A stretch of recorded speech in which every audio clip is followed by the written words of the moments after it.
Today is April 30th, 2021. This is the Friendship News Hour presented to you by Bummer Dude Media. My name is Frank Huerta, and I am joined by Alex Kenzie. Good afternoon, Alex. Afternoon. You have such like a cool way to say your name. My name just sounds like so. It's like Frank Huerta and Alex Kenzie. I can call you Alexander if it helps. I just wish I had a cool name, man. But I'm good, man. How about you? Yeah, I'm all right. Woke up in some cold sweats, some shakes, and breaking a fever from my second Pfizer vaccine. Okay. It sucked. You got it. It seems to be gone, or at least getting out of my system. You got the shot yesterday? Yeah, it was my second yesterday. I got it around 10:45 in the morning and had to take Jacqueline to the airport at 9:30.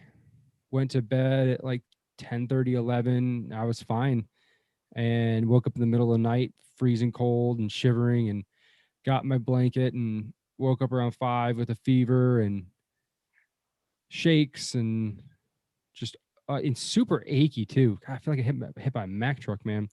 Just every part of my body ached. So it was not a lot of fun. Yeah, I got my second one like 2 weeks ago, and the same thing. I got the shot, felt fine that day. Little arm soreness, like going to do like that would exactly comfortable. And then I woke up the next morning, dude, and same thing you're kind of describing, dude. I just felt like I got hit by a truck. I had zero energy. I just wanted to just lay there, do nothing. Yeah.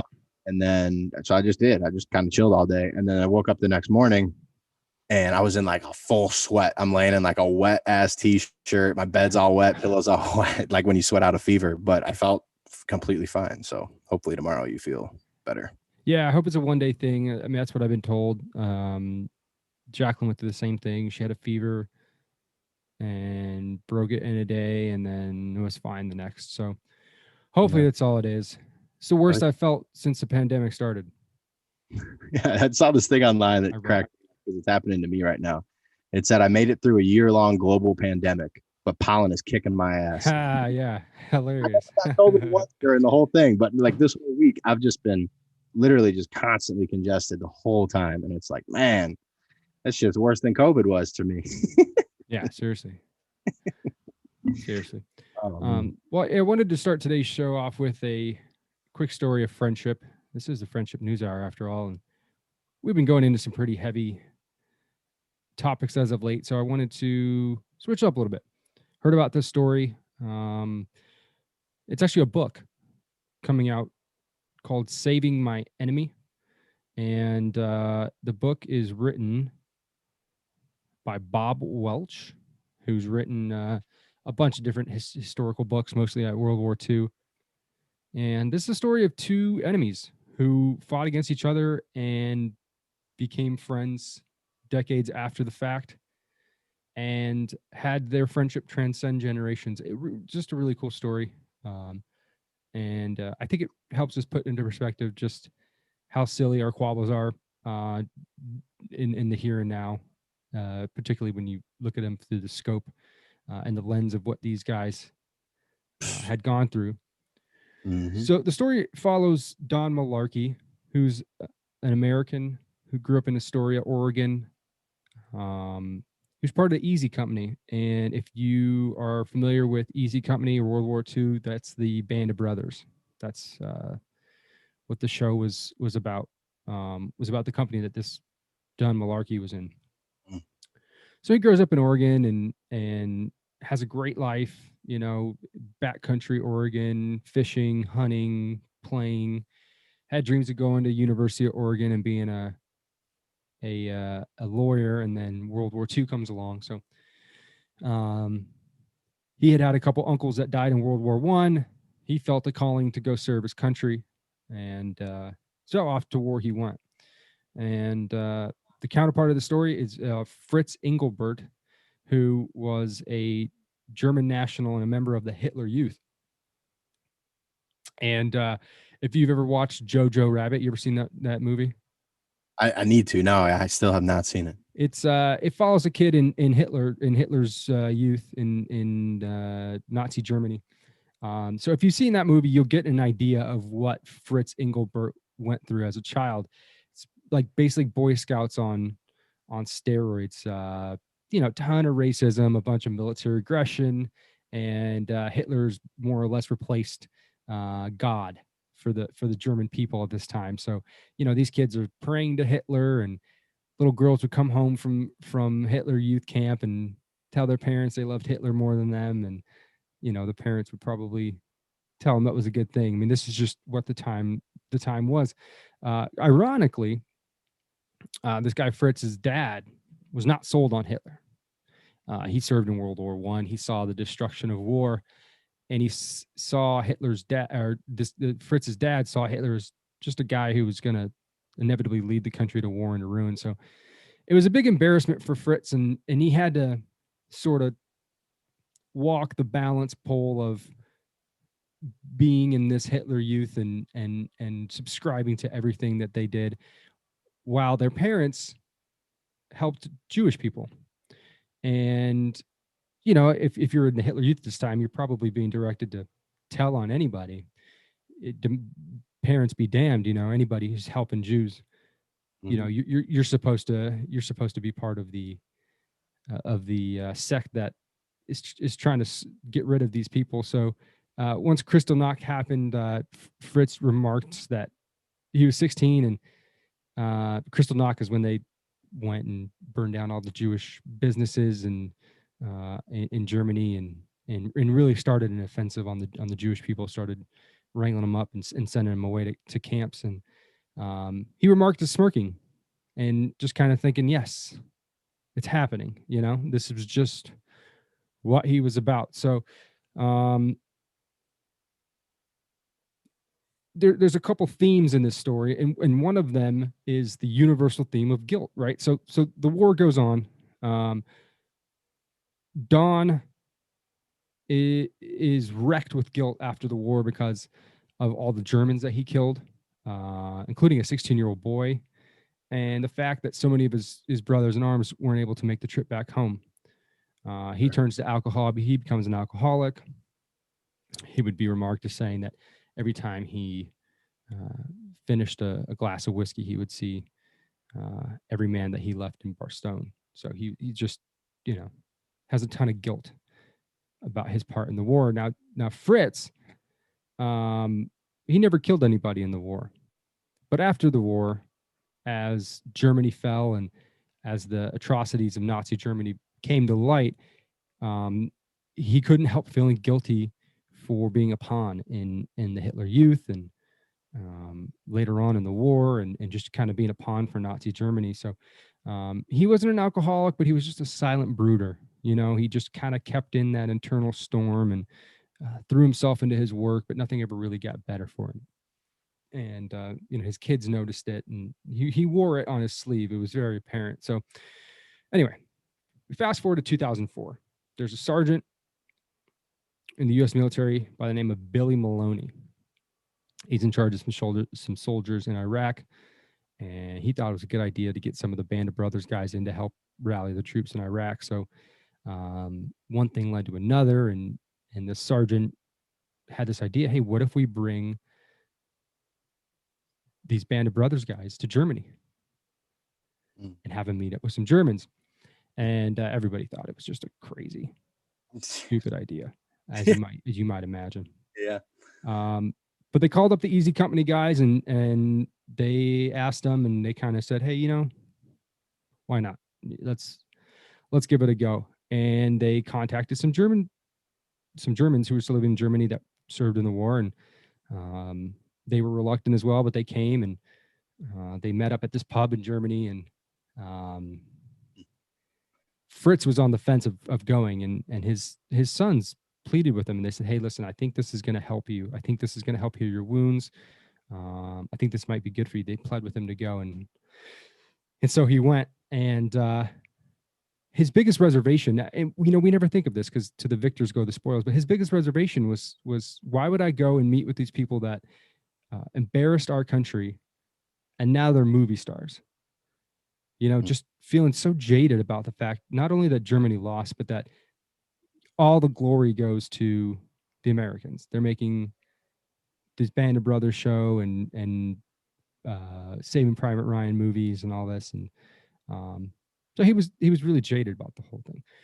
But anyway, he gave in, decided to go, and when Don meets Fritz for the very first time, he says, "Hey Fritzy, it's a good thing I didn't meet you 60 years ago because I would have killed you." And then he does one of these. He puts his finger to his neck and does one of those. So Fritz is like, "Fuck this." Gets up immediately, pushes his chair in, starts to leave, and then Don kind of realizes he is a dick, and he raised his glass and he said, "Here's to Fritz Engelbert, the newest member of the Band of Brothers."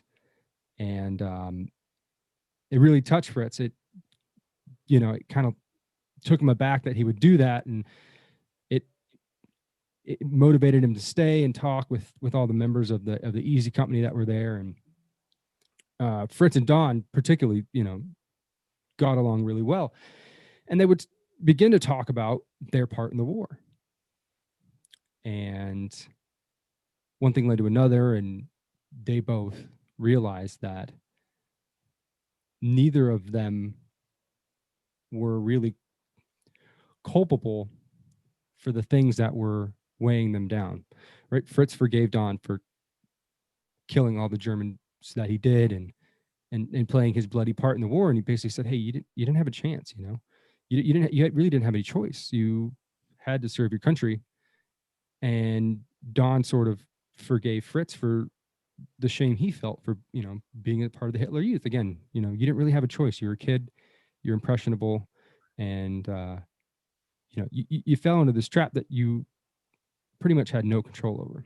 So it really loosened the tensions of both men, and as they began to form a relationship,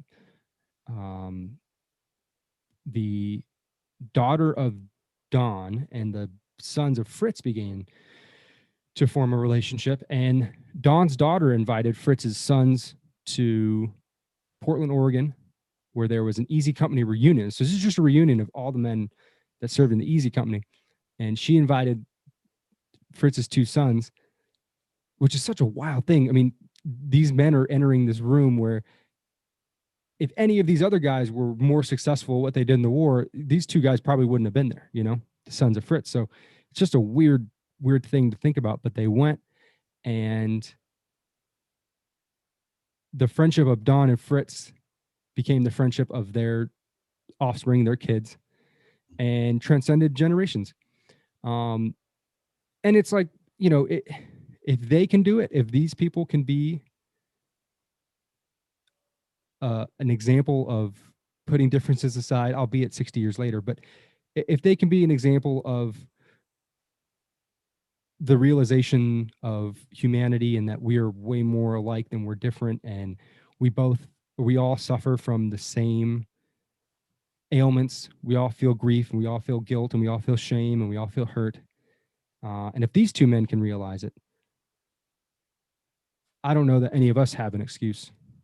And so just a quick little story of friendship.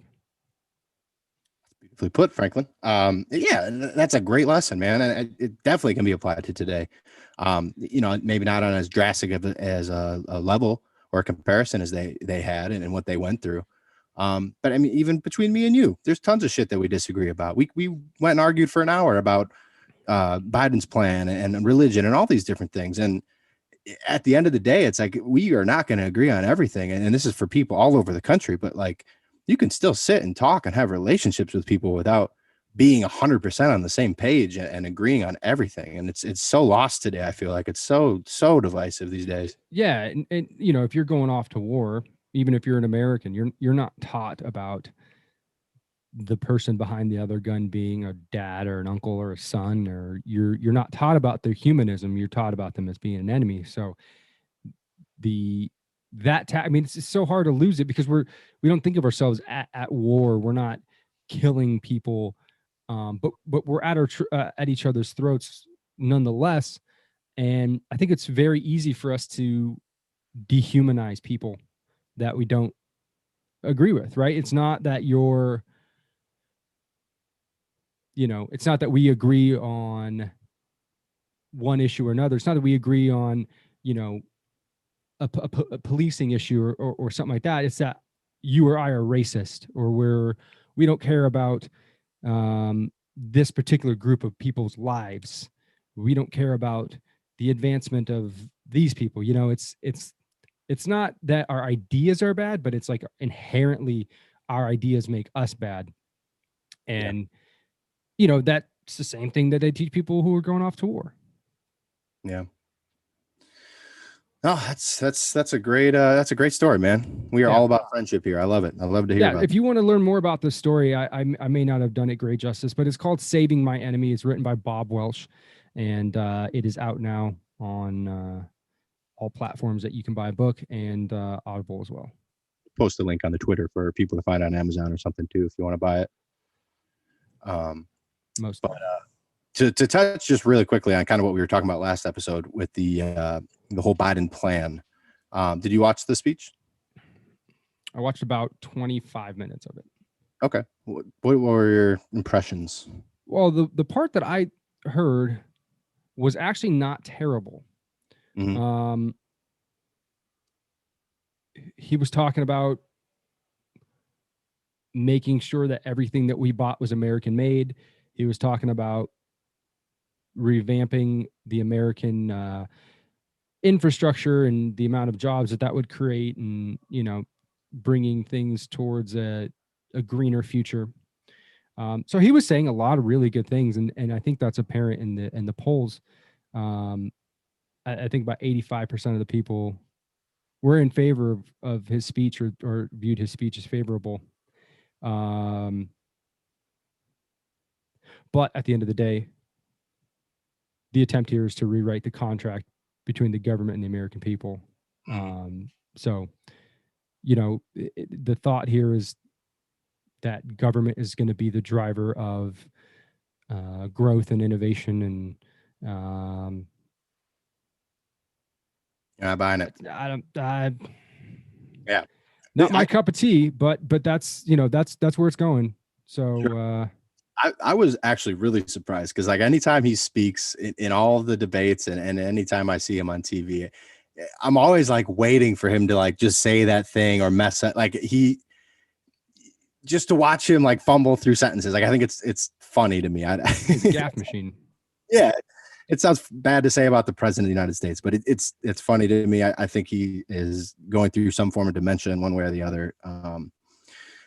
Whether he's fit to lead or not, who knows? But I actually was really like kind of impressed, like how he kept it together through this speech. I mean, he's reading from a teleprompter, but I mean, I would assume he is most times he's giving speeches. And well, he doesn't give speeches.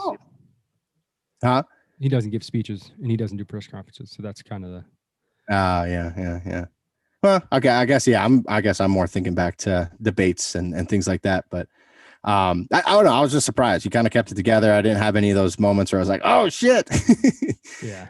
But he made one point, just to touch on quickly. I want to get to some other stuff today, but that just kind of like, I had to look it up, because I'm like, there's no way that's real.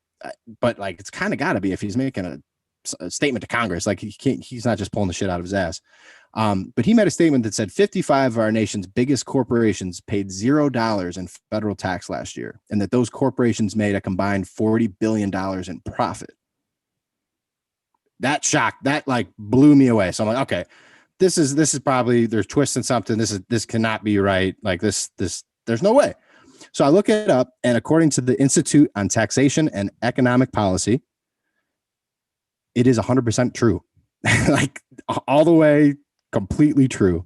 And I'll post a link up on our Twitter about it. It has it all outlined here, but just to go through a couple of these companies, FedEx zeroed out its federal income tax on $1.2 billion of U.S. pre-tax income in 2020 and received a rebate of $230 million. Now, they delivered a lot of vaccines, so there could be some grace there. I can understand that. The shoe manufacturer Nike didn't pay a dime of federal income tax on almost $2.9 billion of U.S. pre-tax income last year. Instead, they enjoyed a $109 million tax rebate. Dish Network paid no federal income tax on $2.5 billion of U.S. income in 2020. The software company Salesforce paid zero tax on $2.6 billion. And you always have like the popular Amazon, how they have all these loopholes, and that kind of blew my mind, man, because it's like there shouldn't exist all these loopholes for all these companies to not support or contribute to a plan like this huge $2 trillion plan, which is a ton of money, shit ton of money. But like, if this is true, and it is, and there's a whole list, they go company by company through that. You can see all 55 of these. I'll post the link right from ITEP's website. That's got to change. Like that can't exist. Like that, this money alone could help fix a lot of problems in our country if these companies just played by the rules. But instead, you have these tax loopholes and deductions that they get for offshoring their jobs or shifting their profits and claiming them over in one place or another. And I don't know. That just really shocked me that there's you always hear about Amazon and some of these bigger ones, but I didn't realize there were so many companies taking advantage of this and kind of taking advantage of the American people who they make their money off of. So yeah, that was just something I thought I just wanted to mention. It's it's certainly concerning with the dollar amount that these companies bring in. I don't know how they do it. I got to imagine it's like offshore loopholes, and they have really good attorneys and things like that. So something like the tax code to me is just, I almost don't even ever want to consider, because it's just so complicated. But sure. But yeah, man, it is kind of a slap in the face. Yeah, and I saw that when I read this, and I kind of was thinking about your argument about how the rich shouldn't be vilified for the money that they make, and I think you do have a really good point there. Maybe they don't have to be if the corporations themselves, who are just shells, they're like whatever you want to call it, if they actually contributed, maybe that could fix the problem where the rich can keep their money and they don't feel like they're being attacked and vilified for working hard and earning their money. But also like the middle class, lower class doesn't have to have their taxes hiked in order to get anything really done that would actually benefit them. And this seems like a way to kind of meet in the middle, tax these corporations that reside here, do business here, make money here, make them contribute. Like, there's no way that you should make millions and billions of dollars and not pay taxes. That's just insane. Well, and also I think we have to remember that we're just talking about federal taxes. Sure. Yeah. You still got state. Yeah. So I got to imagine that their tax bill isn't zero, and I could be wrong, but I don't think that it's zero. I remember hearing about this way back when in business school, when I can't really speak competently on it because I don't remember the exact facts on it. But I remember that there was it's like, yeah, they don't pay any federal taxes, but there are taxes they pay, and so yeah, I don't know if it does make sense to begin taxing these companies like that. If they found a way to not pay this federal tax, then it's only one thing. It's only one thing that they have on their books that they don't have an expense on. And if they're paying taxes to the states that they operate in, if that's the case, I have way less of a problem with it. But then why are we paying federal tax? We pay state and federal tax on the money we make. Well, we're not a corporation. That's a whole different law, man. I mean, yeah. I don't know how it works. I don't know the first thing about corporate tax law. Yeah, me either. But it is a big, huge slap in the face when, especially if you're an American in like the upper middle class, like let's say your income is like $175,000, and you jump into this giant tax bracket and you're taxed out the ass, and you're not struggling, but you're also not rolling in it. Right. And you see somebody like Amazon not paying any federal tax. Yeah, I mean, that's got to be a big, huge slap in the face to those people for sure. You got Jeff Bezos, who's a trillionaire. He could pay for this whole economic Biden package by himself, man. Shit. Yeah. Well, and that's another thing. That's another thing. When it gets thrown around that I feel like I have to say something about, because I see a lot of things on Twitter and Instagram. It's like, oh, well, wealth inequality, and Jeff Bezos has this much money and he could effectively cure this, and this, and still have this much left over. It's like, you don't understand. That man is not cash rich $1 billion. That's not how that works. Right. They don't have $1 billion in the bank. Matter of fact, Amazon, like the Amazon you and I know that you buy things off of, barely makes a profit. I mean, if you look at their revenue margin, their revenue line, and their actual profit line, the amount of money they keep from what they sell is minuscule amount. So how's he like the richest man in the world then? Well, that's just what he's the owner of Amazon, and Amazon's valued at this dollar amount. Oh yeah. And so if he were to be able to liquefy all that is Amazon, right, then yeah, he would have that much money. But he doesn't. I mean, don't get me wrong, he's a very rich man. He has no problem doing anything in this world. But when you're talking about somebody's worth, their value, how much money they're worth, that is like assets that they have that are not liquid. That is future projections of what they're going to make, or what their company is going to do, or this, that, and the other. I mean, there's so much that goes into it. So the argument that like we don't need any billionaires, like, okay, yeah, maybe, but it's not that they're got $1 billion in the bank. It's that they have $1 billion worth of assets. Right. And it gets way more complicated. But anyway, off sure. And that dude worked for it. I got to say, like, that dude started a bookstore out of his garage and grew Amazon to what it is. So he's worked for his money for sure. And when you see Amazon's earnings calls, it's all Amazon Web Services. Yeah, that is their. I mean, they're printing money with that thing. So that's where they get all of their profit, all of the shit that they don't pay taxes on, federal taxes. It's Amazon Web Services. It is not shipping boxes to your front door. Okay, cool. You get a chance to watch the draft last night? I watched a good chunk of the draft last night. Yeah, what'd you think? Yeah. Any surprises? Well, first of all, I thought it was well produced. Yeah, sure. Mike Greenberg, I love him. I thought I did think it was well produced. I think that they kept the garbage to a minimum, sort of. Not the garbage, the stuff outside of football.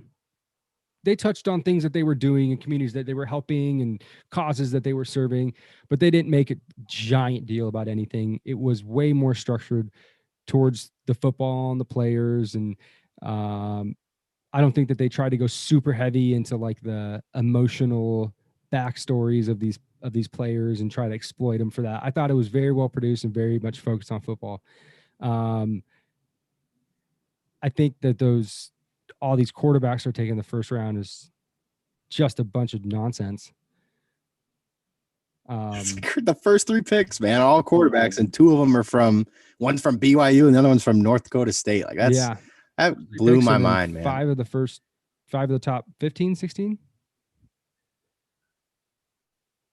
Well, so there wasn't even a defensive player that came off the board. Oh, were quarterbacks, you're saying? No, I'm saying the quarterbacks. There was 5 quarterbacks taken in the first 15 picks or 16 picks. It was the first 3, and then it was Justin Fields. And then, but I was saying, but you didn't see a defensive player get off the board till pick 8 with J.C. Horton. So that's surprising. Yeah, cornerback. And what a great draft to not need a quarterback. Yeah, right. For real. I mean, think about the quarterbacks that were taken off, and then the amazing talent that was still left on the board. Tremendous, man. Mm-hmm. I think it was a good night if you didn't need a quarterback. And if you needed a quarterback, I'd love to. I mean, who was it? Who drafted that quarterback from North Dakota State? He was like 3rd. That was Niners. Trey Lance went to the Niners. Yeah. I mean, the kid didn't even play. Trey Lance went to the Niners and Zach Wilson went to BYU. Yeah, we'll see. I don't know, man. It's interesting, I guess. a reach to me. There was a lot of players I saw that didn't even play their senior year or their last year in college. They opted out for the COVID year, which is interesting too, because you hadn't seen them play in a year. That's what I'm without football. It's a lot of time. Yeah, I'm scared, man. My Lions drafted Penny Sewell, and I think it's a great pick. Like you said, we took advantage of a lot of teams needing quarterbacks this year. Even though I don't know if Jared Goff's the answer, but is that the Oregon lineman? It is, yeah. Okay, yeah, he's good. He's good, man. And I didn't realize this. He's 20 years old, and he sat out a year. So that's what I'm scared about. It's like, well, this dude hasn't played competitively for like a year, but this dude, when he was 18, turning 19, was the lineman of the year in all of college football. Yeah, and this dude, he looks like the real deal, man. But it just scares me when you've sat out for a whole year. I would hate to see him like come in, blow out a knee the first year, and that's it. But everyone that I'm seeing is rating this pick super highly. Everyone says this guy is potentially a future Hall of Famer with how young he is. I think, honestly, I don't know, but I think he looks Samoan, or maybe he's Islander. Like Hawaiian or something. Yeah, if he's Samoan, game over, dude. Dude, you ever mess around with any Samoans? Yeah, I play football with a couple of them. Yeah, pretty strong guys, man. Dude, giant, strong people. Yeah. I used to watch them play. They used to play cricket. There's a little cricket pitch. I don't know anything about cricket. But they used to go play all the time. It was right by my house in Paradise Hills. And yeah, man, just giant people. Fantastically large humans. I was surprised how late Mac Jones went to we fell to the Patriots, which that seems like that seems like a fit to me, but I was surprised to see a starting quarterback from Alabama, national championship winner, fall behind four other guys, sorry, that two of them played at BYU and North Dakota State. Trevor Lawrence obviously should have been the number one pick, no question. And Justin Fields, I do think he's more athletic. He definitely has more characteristics that make him a little more desirable. I think he's got a problem with his eyes though. I think he has had just an interception problem. I think he's a little bit easy to read, but I'm sure that can be coached out of him. But to see Mac Jones fall that far, you think that's just because what the scouts saw was he's a pretty good quarterback, but he's just surrounded with ridiculous talent that anyone would thrive that well? Probably. And yeah. And I don't know how this, the scouts, what they're looking for, because they're looking for somebody who's going to develop in the pros and not in college. So to me, sure. I feel like it's such a tricky job because you have to look at somebody who's playing college football and then determine how those skills transfer over to the NFL. I have to imagine that with Mac Jones, I mean, how many Alabama quarterbacks have turned out besides Tua? Really, it's a small sample size from Tua too. Who knows? That's true. And Justin Fields, shoot, man, until an Ohio State quarterback pans out, True. They all get drafted. They all have a bunch of hype, and they all more or less don't do a whole lot. Remember Cardale Jones? Yeah, Cardale Jones. You can go down to Terrell Pryor. Yeah. All the way back to Troy Smith. And even Tim Tebow. That dude was one of the most hyped college quarterbacks ever come out of college football, I feel like. And Tebow won a playoff game against the Steelers, which is more than any Ohio State quarterback has done in the league. That's true. But he had a pretty short career, though, I would say. But yeah, you're right. He did. You see what he's trying to do now? I saw him trying to run routes. Dude, he's trying. And honestly, this is what he should have done when he came into the league. I honestly believe he might actually still be in the league if he did this.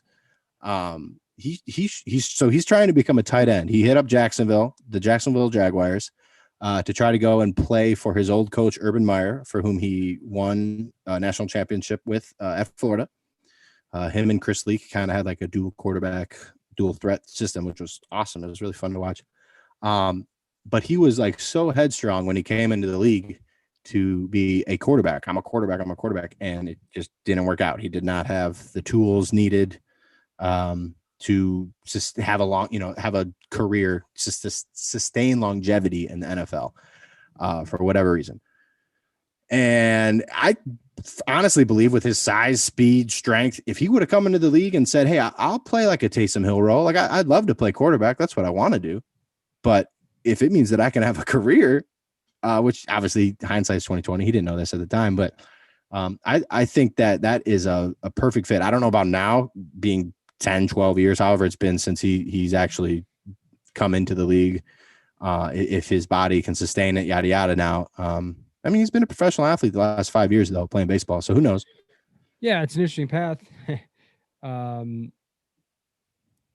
Stubbornly a quarterback and then plays minor league baseball for 5 years and now wants to be a tight end. I don't know. Best of luck to him. I don't think we'll see. I guess, the guy's got drive, so more power to him, but I don't know. If I'm Urban Meyer, I don't know. It's funny to see like all of the people that Urban Meyer has coached, because I looked at a list before. It's like a ridiculous amount of like people that have been ton of felons. Yeah, it's insane. And then you got Tim Tebow, who's like the most pure like guy ever. Like it's just such a contrast. It's hilarious, especially on those Florida championship teams. Yeah, man. Aaron Hernandez. That's right. Another name. I guess we couldn't talk about the draft without talking about Aaron Rodgers. Yeah, I was just Rodgers. That is crazy. I did not expect that at all to come out yesterday. What is he mad about? I think I deservedly so. Honestly, I think that they have not drafted him an offensive weapon. I don't think ever since he's been their starting quarterback for 16 years. They have never with their. Well, but like with their first round pick, they've never made it. When did they draft Davante Adams? What round? I don't know. I'm going to look it up. I have no idea. I don't know, but you went to the NFC Championship game last year and you were a stupid and listen, that even if they didn't kick the field goal, there's no guarantee that they would win that game. They got beat by the Bucs, man. That's just what it was. Yeah. You got a good team. You're friggin' MVP and can't win them all. I don't know what it's like in there. I don't know what he's disgruntled about, but it seems to me that you really couldn't go to a situation that's so much better than what you got. True. I think he's upset with his legacy, though. I think he feels better than what his, at least his Super Bowl record shows, because he's only won one. I think he's only been to one. Yeah. So that's frustrating. And if you feel like they're not bringing you in players, Davante Adams was drafted 53rd overall. So second round. But I know like last year, like everyone was saying, they're going to get him a weapon. And then they draft his replacement essentially in Love. So I think that really pissed him off when he feels like, yo, like we're about to have a good season. I feel good about this new coach. And they did. Like he was the MVP. He had a great year. And like you said, lost an NFC championship, but it's like maybe that pick could have been the one that gave them that extra skill player that catches that pass or whatever the hell. Like either way, it probably would have been a hell lot more than I think his name is Jordan Love sitting on the bench, like that. It just seems like I could see his frustration, but I totally agree. And I don't know where you go. Maybe San Fran, they got a pretty good defense and they got some offensive weapons, but I just don't see another location for him to go. And then when you bring the money into it, right now he is 37.2 towards the 2021 cap. If they traded him today, that would be 38.35 million against their full cap for 2021. And if traded after June 1st, the Packers would still owe him or have this against their cap, $21.5 million for 2021 and $17.2 million for 2022. So it's like, and they've dug their feet in. They're like, we're not trading this dude. This is the MVP of the league. This is our guy. We're not taking that hit. So it's a tough situation. I can't see him holding out really though. It's like, what are you going to do, man? Why would you do that? Why would you walk away from those paychecks and from all your teammates? Like, it just seems selfish. But yeah, I don't know. More and more in modern sports, the athletes are taking the power and consolidating it for themselves. So I think that, I don't know if he's making demands. He's got to want something. There's got to be something that, or maybe they're just really incompetent in Green Bay, man. I've been in a situation where I've just wanted to not work for the company I worked for. It got to a point where it's like, well, I appreciate all you've done. And, we've had a good run. You've invested in me.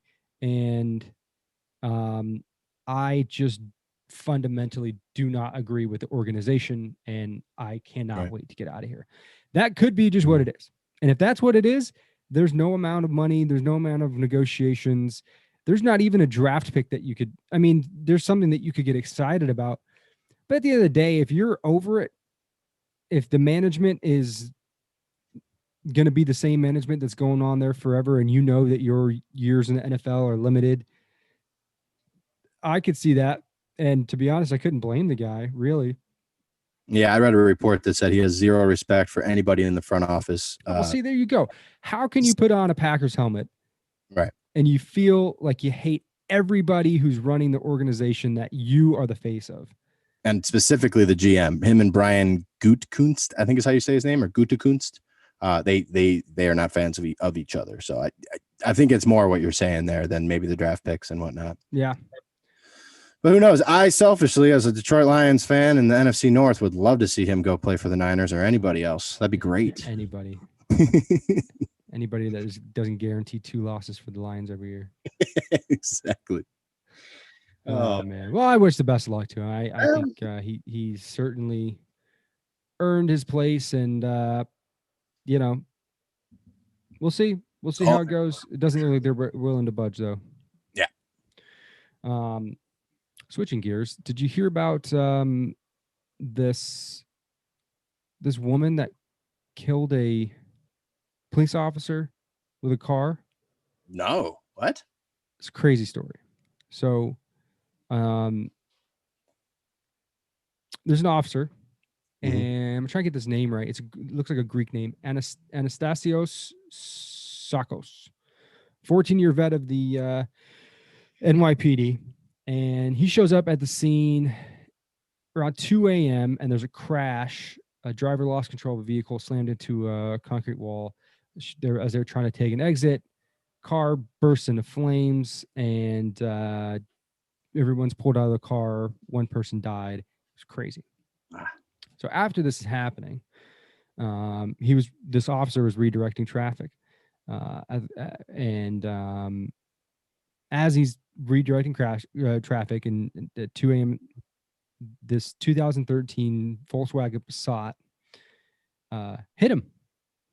And then after hit him, they sped off. And so they caught up with this woman. Her name is Jessica Bovice. And she blew a .15, which is twice the legal limit in New York. She had a suspended driver's license and admitted to smoking weed before getting in the car. As she was getting put into the cop car, she was very apologetic. She was saying how sorry she was. She was sorry that he was dead. She was sorry that she hit him. And it's a tragedy all around. Now, where it gets very interesting is this woman apparently has a podcast, and she was in a studio where she was recording this podcast for about 2 hours, and she begins her Facebook or her live stream of her podcast playing the song "Fuck the Police," which fine, whatever. I like that song too.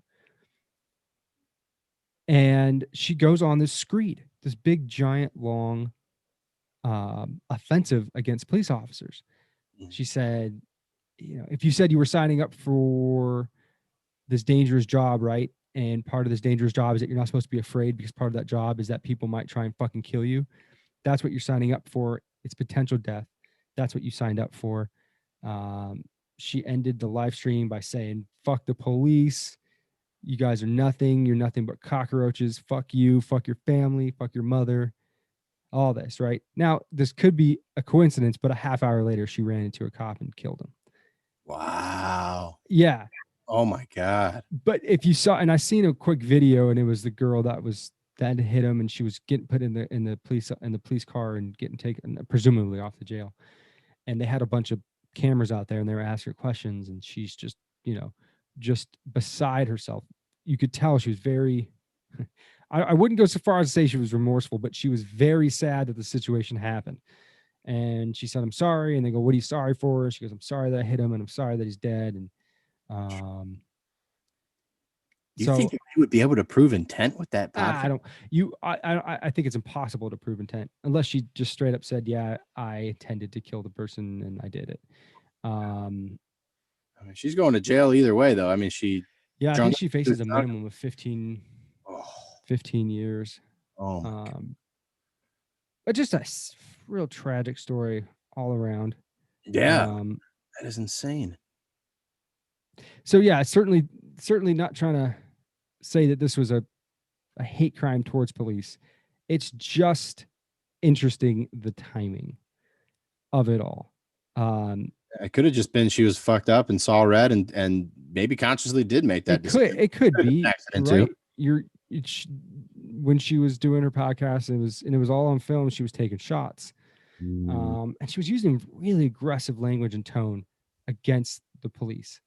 So we'll put a link up on Twitter of the video, or the video that I saw, at least, of I think it was Inside Edition, and when they ran the story, and they kind of showed parts of her podcast and then showed her getting into the police car. But yeah, man, sad all around.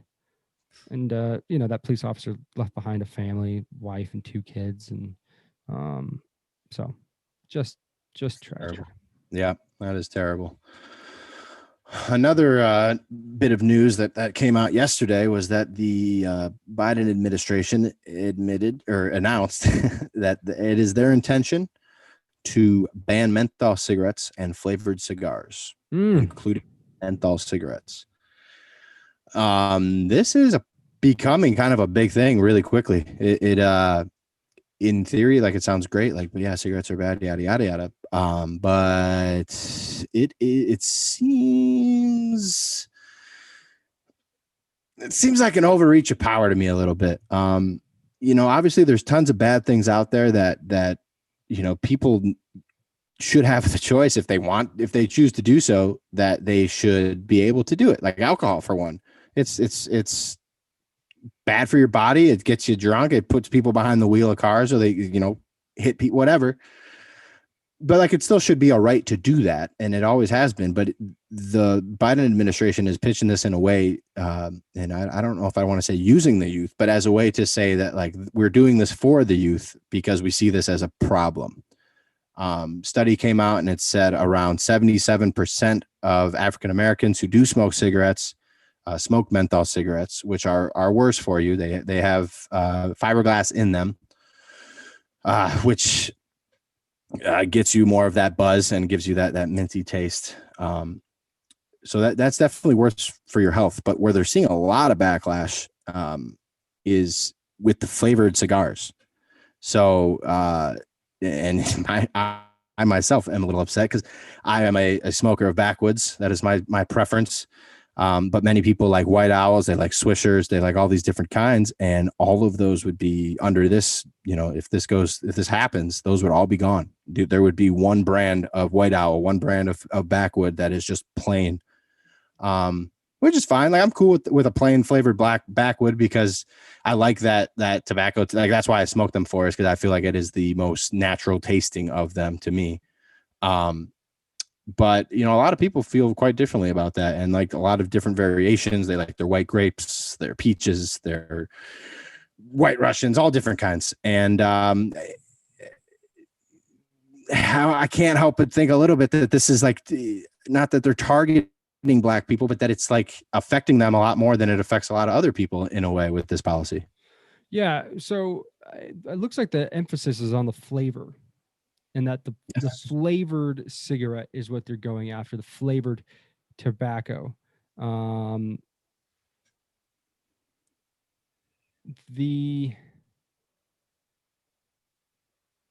think the argument you could make from a government perspective is that these products are certainly affecting low income populations, communities of color, who are more likely to use these products.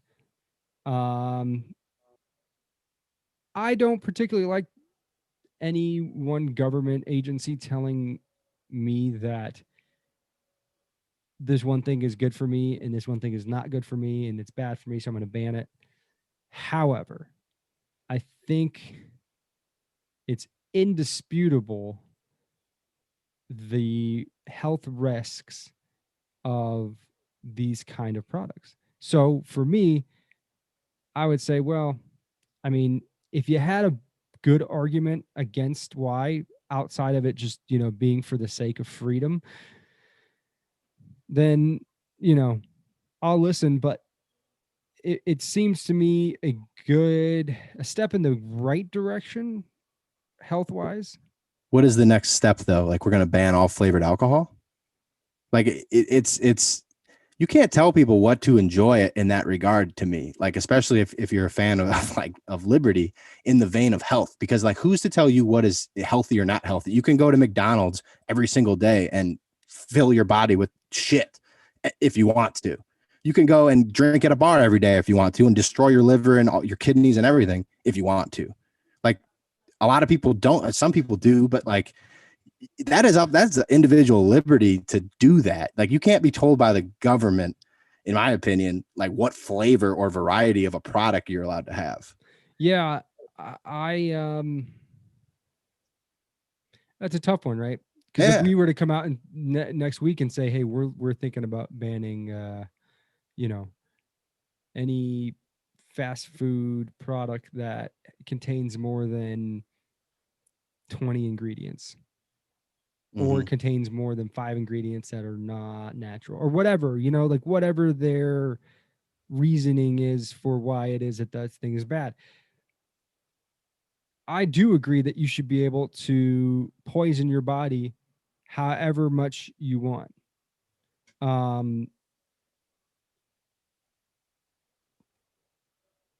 If you look at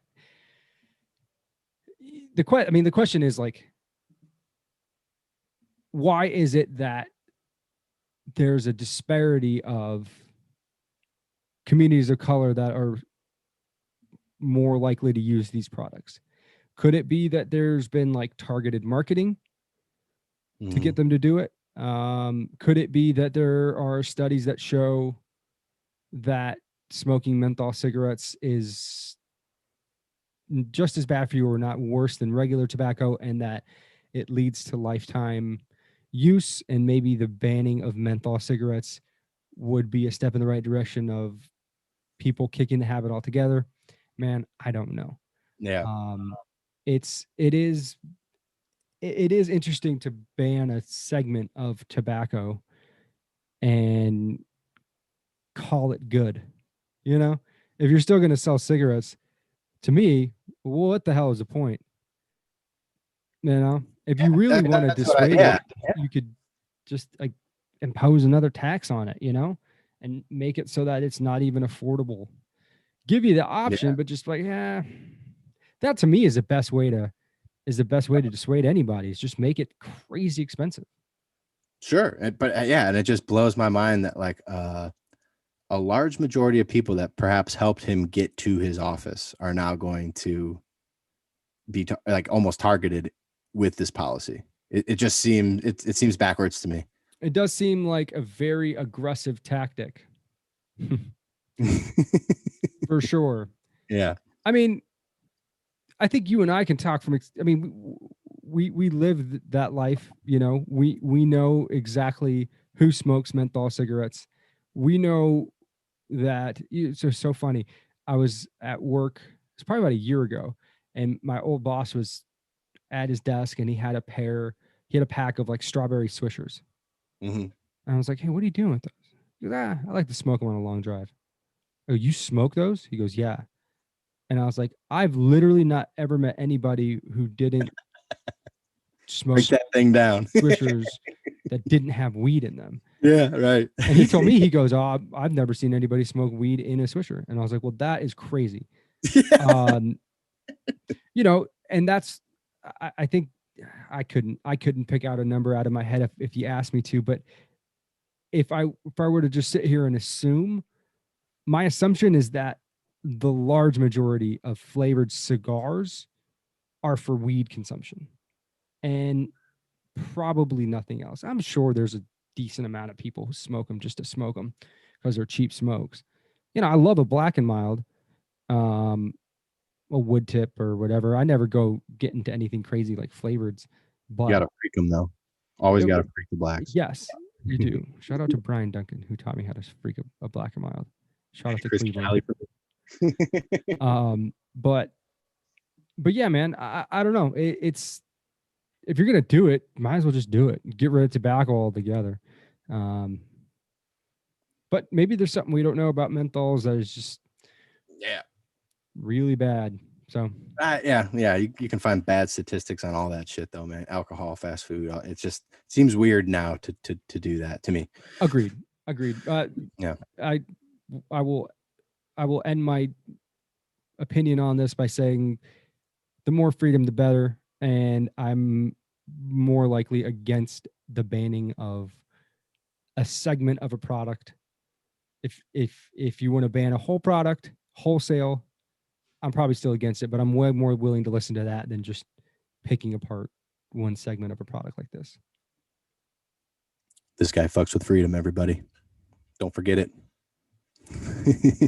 Well, with that, man, we're about at an hour or so, just under.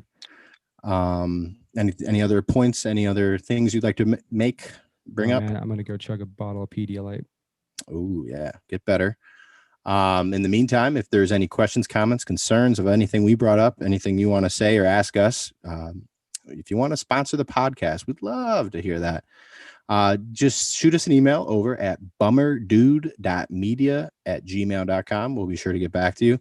Also want to shout out my good friend Brianna Harry and her podcast, Away with Words. Check it out. She drops them every week. They're awesome. She's awesome.